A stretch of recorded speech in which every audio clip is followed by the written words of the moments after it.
কন্যা রাশির জাতক ও জাতিকাগণ আজ কিন্তু আপনার মানে জাতকের ব্যয় বৃদ্ধির দিকে ধাবিত হবে। ইলেকট্রনিক্স যানবাহন বা ইলেকট্রনিক্স গুডের ব্যবসা বাণিজ্য প্রচুর ব্যয়টা আপনার বেড়ে যাবে। আকস্মিক একটা নিজের ভুলের কারণে আপনার ভালো একটা অর্থ, আপনার জমানো অর্থ নষ্ট হওয়ার সম্ভাবনা আছে।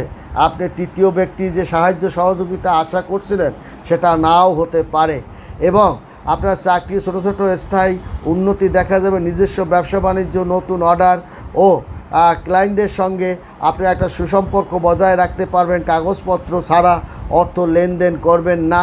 আপনি কিন্তু মানসিক ভারসাম্যতা হারিয়ে ফেলতে পারেন। হঠাৎ শরীরটা আপনার কিন্তু ভালো যাবে না। পিতামাতার সঙ্গে ভুল বোঝাবুঝি কিংবা আপনার তৃতীয় ব্যক্তির কারণে মানসিক একটু অশান্তি ভোগও করতে পারেন। আপনার কিন্তু আজ অর্থ প্রচুর ব্যয় হতে